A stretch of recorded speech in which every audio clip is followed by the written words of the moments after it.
I was so excited yesterday. I was in the office and I got an Angelyne mailer sent to me with my own personalized jean jacket.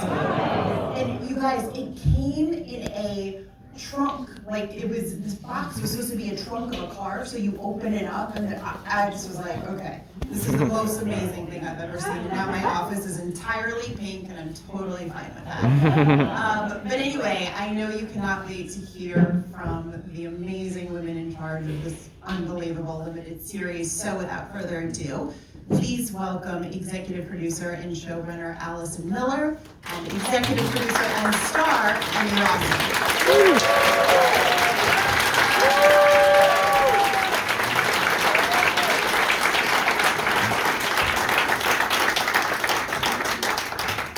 I was just telling the two of them backstage, it took everything out of me not to ask you both everything possible about this series for the last hour, because it's like I gotta save it for on stage because there's so much I want to know. But congratulations to finally have this out in the world. It has been a passion project of yours, Emmy, for so long.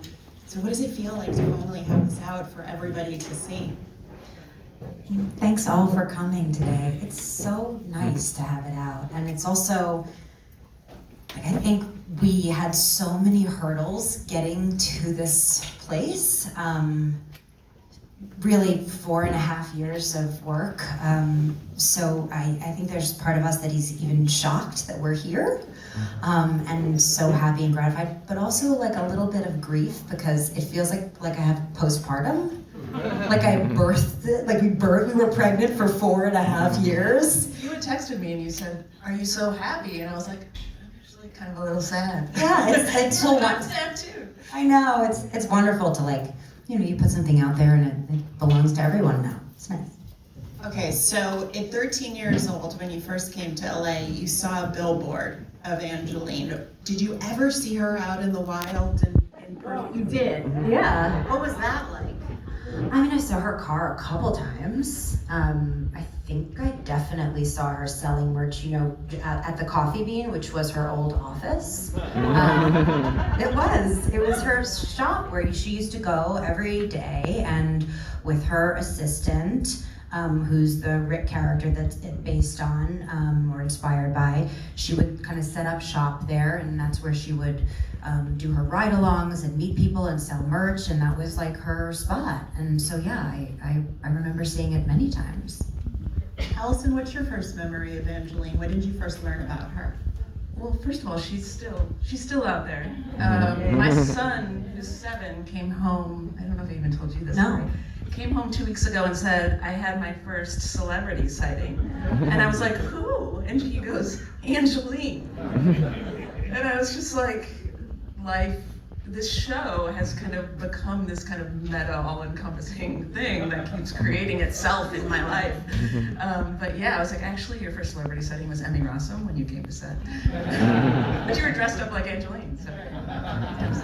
So did you know about her before this? Yes, I moved out here in '99 for grad school at UC Irvine, and I remember driving around and seeing her billboards and, doing what everyone does, which is like, look at the image, look at the phone number, and being like, genius.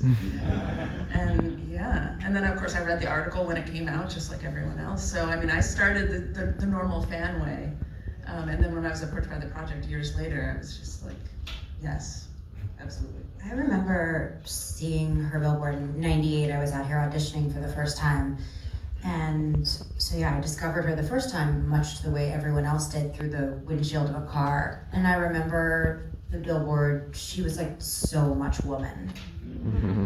Just everything that I wasn't, so self-assured, so in her body, so powerful, mysterious, and she had captured an entire city's attention. She certainly understood her feminine power in a way that I did not, and I just wanted to be next to that. I just wanted to know more about that, so it worked on me. So to spend 4 years, like you said, just grinding to get this made, what was it about her that made you say, I have to bring this story to life? I think her story and the stories about her, the stories she tells about herself, they have such resonance, and there is so much emotional truth in the fantastical stories that she tells about herself. And all of the stories that I'd heard about her, right? You know, like, there's some rich guy who pays for the billboards, or she's from Idaho or Ohio or space, or she's an alien, or somebody told me once there's 12 of her, you can just rent them out for a party, or they switch them out as they get older, which I was like, whoa, what a rough thing to say. There really is only one Angelyne, but she kind of exists in our consciousness as like this myth. And she wants to exist as this myth. She wants to be this two-dimensional, opaque being, so she can be this icon, so she can touch people deeply, whether or not that means she's a gay icon or a very unexpected feminist or a mystery. What I found so interesting about her is she is kind of the Wizard of Oz and also Oz itself. Like, she's like, pay no attention to the woman behind the billboard, right? And that way, but when you read the story in the Hollywood Reporter, her response to which was even more fascinating, it doesn't really solve the mystery, it makes it deeper. And there was so much poignancy within that story that I just felt so much emotional connection with that story, and I could not let it go. It just buried into my soul. And obviously it doesn't look or sound or move or think anything like me. But I just was like that. I know that. I have to do that. Yeah, I remember when I first started watching the series, I was like, there is no way that is Emmy Rossum in there. Like, I was certain about that. And I'm like, me too. I lost myself. I can't imagine, like, what your husband might have seen when he saw that, or your daughter, like. Or we pitched this to the studio, they pitched it, and then I called in sick to the pitch. And then in order to get the green light, I had them put me in full prosthetics, hair, makeup, wardrobe, and went in and like took over the meeting at the end of the pitch and did like a 30-minute improv in character. And I just thought, like, you can't, Angelyne is an experience. You have to, like she says, you have to experience me. I was like, we can only sell this magic of like what this series can hope to capture if we give them the experience. So we did. Yeah, she showed up with a peacock feather and actually tickled the peacock executives. And I was like, we're good, we got this. It's so fascinating because she is so like aggressively in her like sexual presentation, and yet she really doesn't feel like she's trading on that at all. She knows that every room she walks into, people underestimate her, and she uses that to her ability. It's really, really fascinating. Wait, I just have to tell you, so last night the publicity team actually sent me the photos of you when you came in for that meeting, because it's like, it's one thing to hear this, like, oh yeah, she came in character. They sent me the photos. I was on the phone with them when they sent them through, and I literally was like, shut up. You've got to be kidding. Like, this was the most epic thing I've ever seen. A full-on costume, the boobs, the hair, everything. It's interesting because I hoped we would get the green light from that, and we did. I was gonna say, was it like immediate? It was pretty soon after. But it was interesting because it was the first time that I had, like, one of the first times I had been through the full process with the hair and makeup and prosthetics team and wardrobe, and we did it on the Universal lot, so we set up in a trailer, and then I had to walk across the lot to go up in this, to give this pitch. And it was the first time that I saw people see me in all of that. And I've been in like a 32 very small B bust my whole life in this body. And I'm used to people kind of knowing kind of somewhat who I am sometimes and looking at me. But this was a whole other level. This was like you're making people overdose on women. It really felt like, I felt really inhuman, not vulnerable, not penetrable. Like people didn't know where to look, like they didn't know how to be, and they were so on their back foot, and I was like, oh, I get it now. Oh, I get this. This feels good. I mean, you look like you're having the time of your life. I know this was the hardest job that you've ever done, but it looked like you were fully just enjoying every moment getting to do this. Allison, tell me, when did you first come on to the project? I found the project in July of 2019, so it's been a minute. It was a 6-month job. As I'm sure all of you know, being in the business, like COVID just derailed all of our plans, right, for so long. So these jobs that we thought were small became large. We were 6 weeks into shooting when we shut down for COVID, and then shut down for another 18 months, and then finished it. Yeah, and I did a lot of like rewriting in case we might want to shoot it in London. Like it's a show about Los Angeles, guys. We can't shoot it in Albuquerque. But we, I did the due diligence to try to see if we could figure out shooting it somewhere else. Because for a while, as you recall, the production was chasing these other locations where the rates were lower. But then we just eventually decided to wait for the city of Los Angeles because we needed it in the show.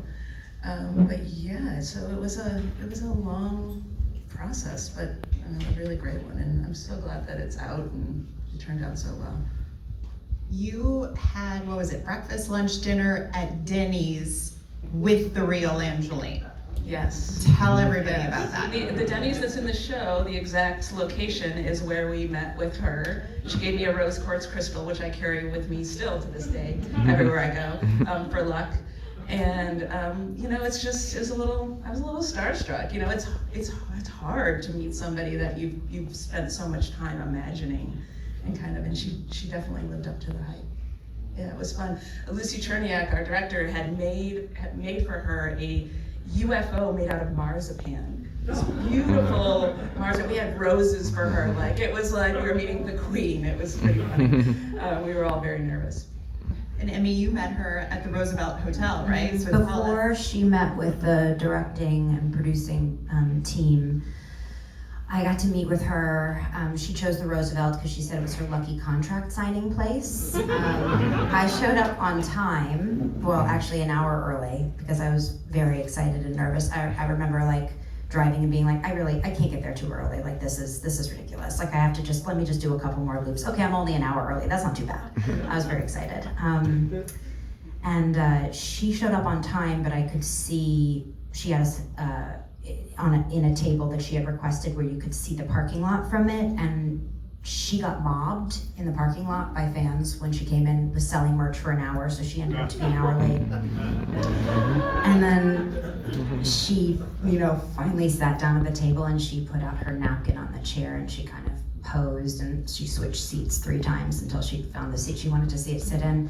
And then she said, "So, why do you have such a hard-on to play me?" And I basically, confessed my adoration for her and told her how I had bought her meditation tapes on eBay and had a pink Walkman. I would listen to them and repeat them, and how I'd watched hundreds of hours of videos of her, and how I'd broken down all of her poses and movements and flourishes into a vocabulary, so that I had given them all names so that I could learn them and put them in my body, and that this was lotus hands or FU fingers.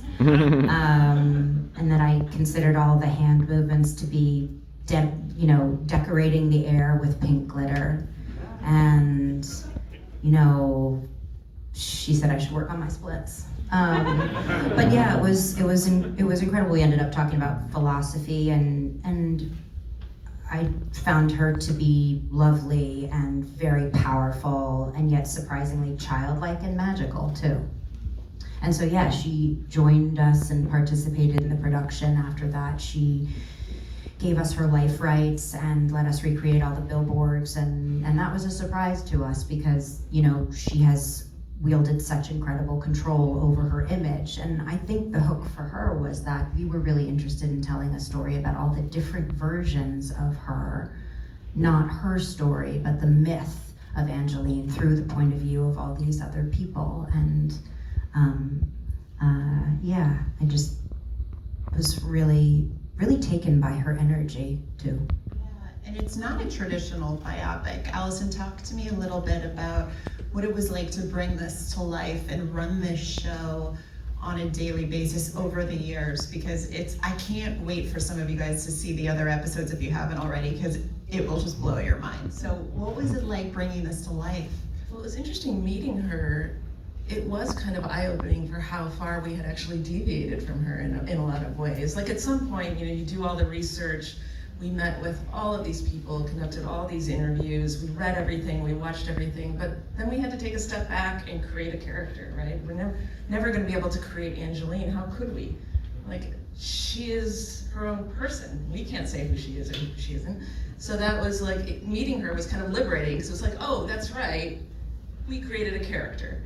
And one of the things that we tried to do that we brought into the show was to maintain the mystery and to kind of hold ourselves accountable for failing at trying to capture someone and calling ourselves out for how dare you try to capture someone.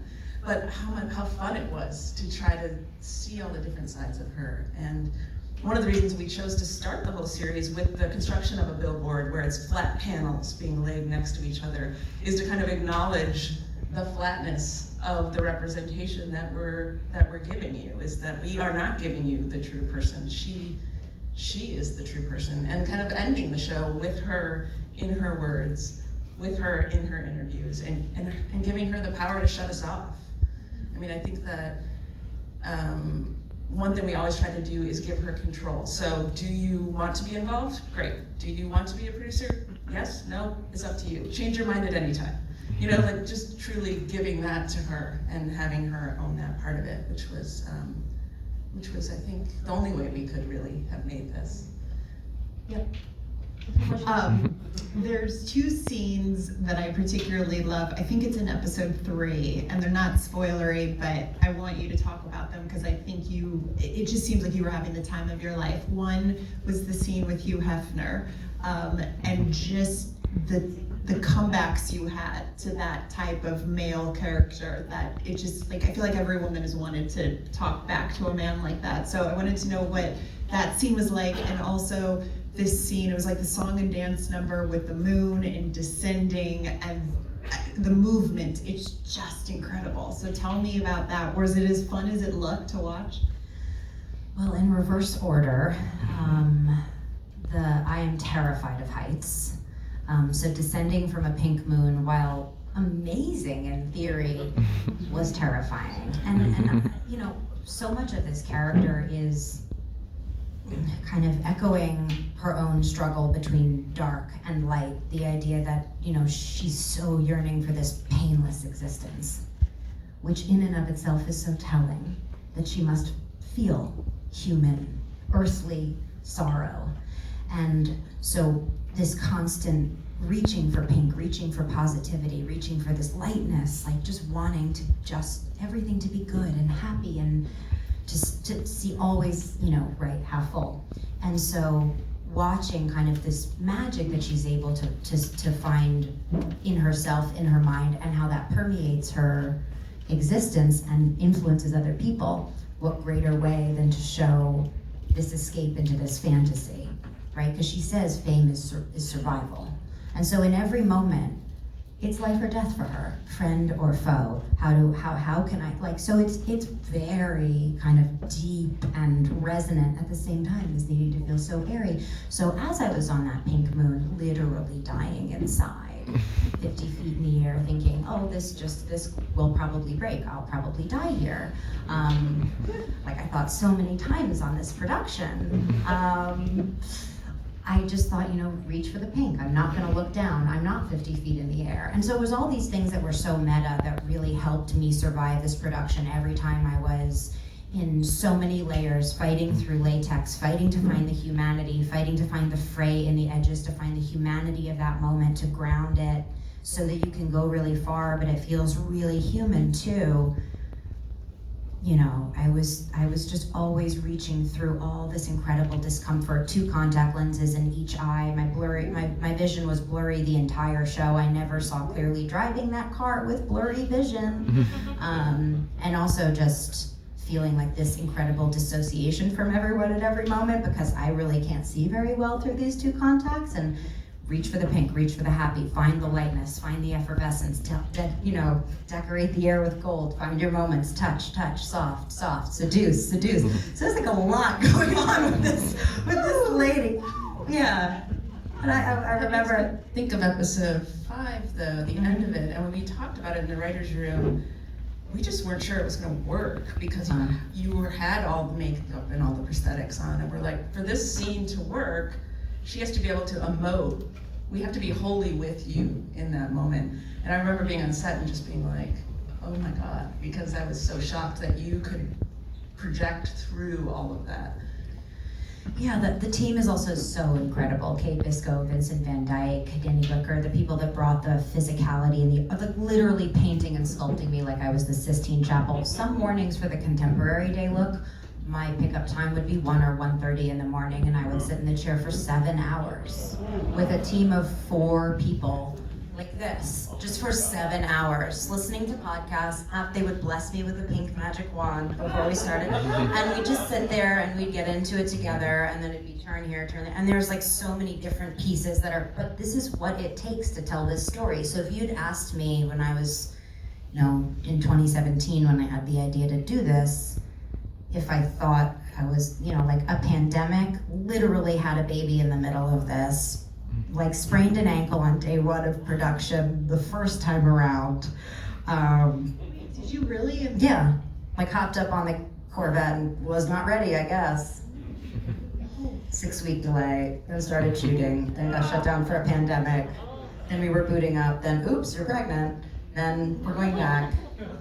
Can't see, lots of prosthetic. But like, inherently, what kept me going was like the beauty of this story and the importance of this story and what a trailblazer this woman is. She understood the power of her image and the control over that decades before social media, and somehow she has done the impossible in her pursuit of maintaining this kind of mystery for us.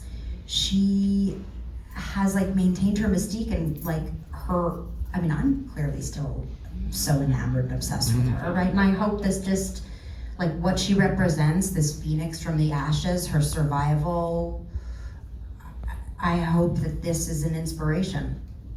And by the way, when you say that you had a pink wand that you used in the hair and makeup trailer to bless you, this was a battery operated pink wand with a sparkly noise. Oh yeah. Thing.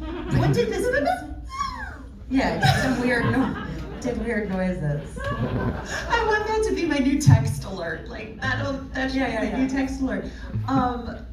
In many ways she was the original influencer. How do you think she would fare if she just started out today?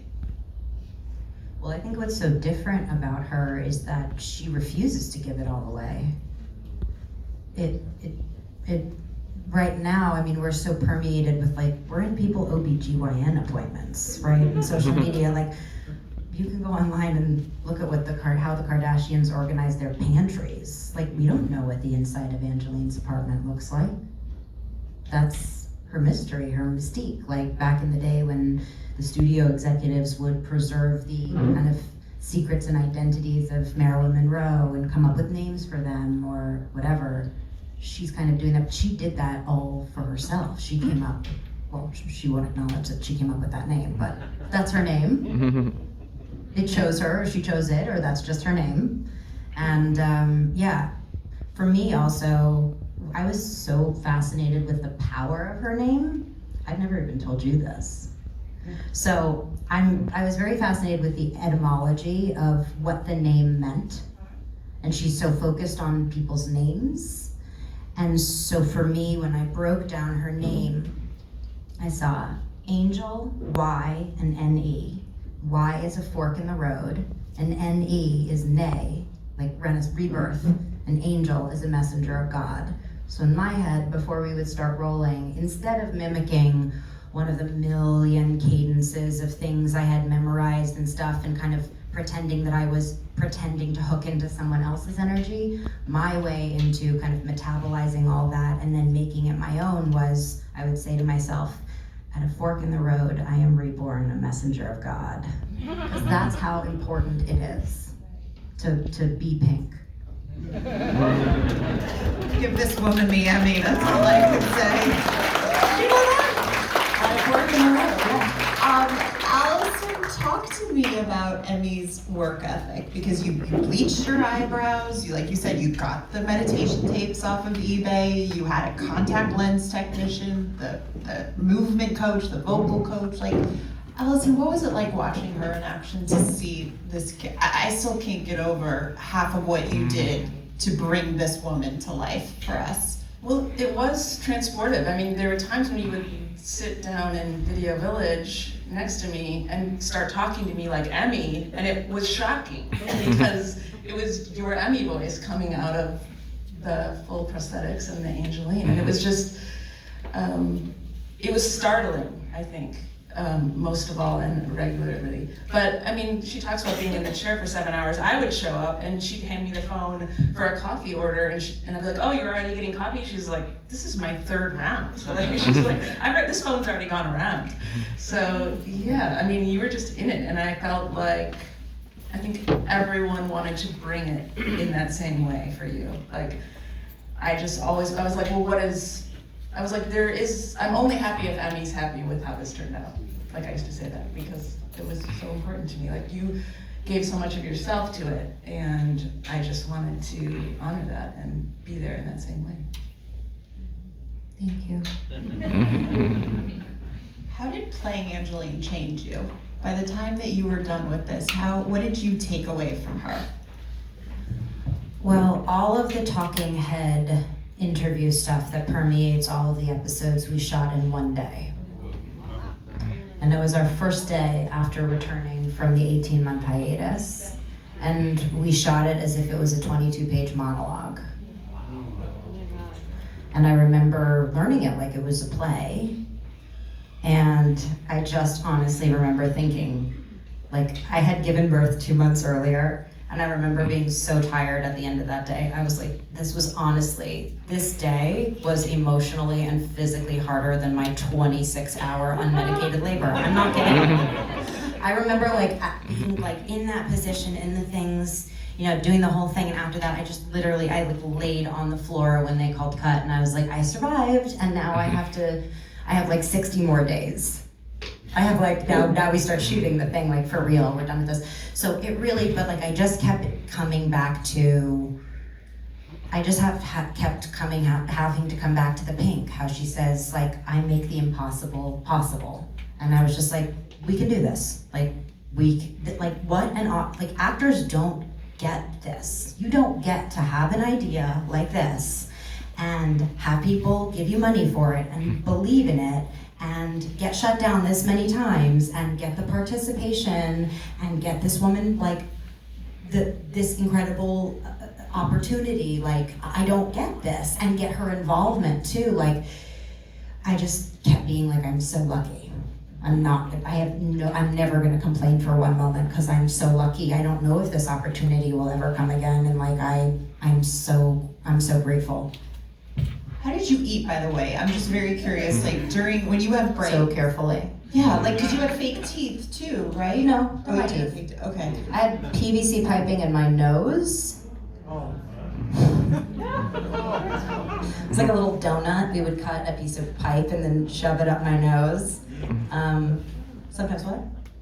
Sometimes if I got very emotional and started breathing heavily, in that I'm not a woman, I'm an icon, it flew out of my nose. So I was on the monitors, what did that just say? I'd be well, that takes unusable. Great acting, but that's not gonna work.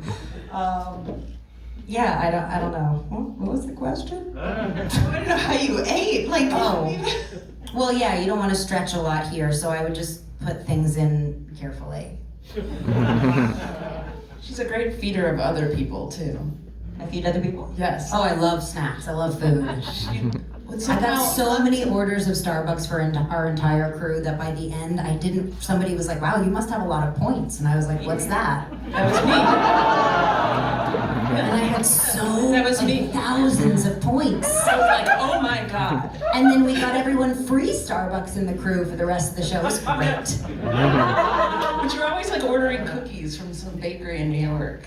Lots of food. You have to keep You eating. just watch people eat cookies. I eat cookies too. This is also such a love letter to LA. You guys shot all around the city. How did that lend to the authenticity of this story? And were there any really difficult times to get a location that you really wanted to make it work? Yeah, Well, Hefner, we really wanted to shoot at the Playboy Mansion. We were going to shoot that at the Playboy Mansion. Then the pandemic happened, and now it's they gone. sold it. It's sold. So there were a lot of locations that we lost. Mm-hmm. We Oil Can Harry's. Right, we were lost desperate to shoot there. We were all scheduled to shoot there, and we lost it in the shutdown. Yeah. The city lost it. It was interesting because they always say the city is a character in a lot of shows, and definitely we approached that as Los Angeles is a character in this show, but it's a living organism, right? I mean, we shot at Crystal Matrix in Atwater Village for the Crystal shop scene, and that's my neighborhood. And I was watching it recently, and most of those shops have closed since then. So it's just, I wish we had been able to shoot at Oil Can Harry's because I feel like we could have documented its kind of final state. But when we lost Playboy Mansion, we considered not shooting the Hef scene and just not doing it at all. And then, but that was such an interesting scene because we know that Angelyne, the woman, idolizes Marilyn Monroe and kind of sometimes pertains to be her reincarnation. But in my readings about Hugh Hefner too, as we were thinking about that scene, we found out that not only did he start Playboy magazine on the back of photos that were taken of her without her consent, but he also, subsequently to her death, bought the burial plot next to her at Hollywood Forever, and she hated him. And he buried himself next to her for eternity. And as I walked into that scene, I was so angry. And so I just, what? Yeah, it wasn't Hollywood Forever. Oh, was it? Yeah, but I know he's buried now. Yeah, he bought the one, I think on top of her, no less. Yeah, on top of her. On top of her. And I just remembered, you know what, like, I know this scene takes place in history in our show way before this, but my character sees all. She knows, and she's coming for you. Because like this weaponization of her sexuality is kind of like her, in my imagination, almost like a protesting of the patriarchy in a way. Like, I'm gonna own myself. I'm gonna make you OD on this but you can't touch this. It's such a powerful scene. Like I said, if you haven't seen it yet, I can't wait for you to see it. And I did not know that Angelyne, I didn't know she was even a real person before I saw this series. I grew up in St. Louis, so I had no idea. A friend of mine was like, oh yeah, I saw her around town all the time. I was like, you did? What? So I went down a deep dive. I'm still completely blown away by everything you did, but I even took away a confidence from her because she just so believes in herself and what she's doing and wasn't afraid to stand up to anybody. And I think that is something that we can all take away and learn from, is that confidence, because everybody else will tear you down. You have to hold on to that for yourself. And I just hope you're so proud of the work you both did bringing this to the screen, because it's just truly amazing. I will just add that I think Allison is so remarkable because in that scene she had Angelyne surrounded by backup guys and Hef is surrounded by backup ladies, and Allison's like, yeah. It is true though, like being an introvert, like seeing her up there and seeing her owning herself and owning her body and being proud of her body at all her ages was really inspiring. I mean, I come from a lot of outrageous women. My grandmother wore a leather miniskirt into her 80s, but I'm like very quiet, and I feel like I used to always think that was a reaction, right, to my extroverted family, that I was an introvert because they're extroverts, but I feel like in a lot of ways, I'm allowed to be an introvert because they lived so loud. I can be quiet because they lived loud. And I think that women paved the way for other women, and I think that seeing her up there and being so powerful has always been something I'll take with me forever. We love her. By the way, did you guys take anything from set? Did you take any of the clothes or anything as I have some wigs. You do have some wigs? I was gonna say, I feel like it's gonna be the Halloween costume of 2022. Well, actually, our costume department did make my daughter an Angelyne Halloween costume, complete with a bodysuit with cleavage that she wore for her first With a Halloween. Corvette? Oh, with a little mini Corvette, yeah. You have this at your house, this mini Corvette? No, we don't. Actually, it ended up being broken down into a costume for the drag show in the show. But we got my daughter in a picture in it before it was made into a costume. That's my screensaver on the phone when you call me. Okay, you have to show this to me afterwards. That is amazing. I have so much respect for both of you and what you did. So good. We're gonna have a reception up on the rooftop, so if you don't mind staying in your seats while Allison and Emmy get a chance to get up there, I'll do stand up or whatever you want with me, and then we'll have everybody come up. So, but thank you both so much.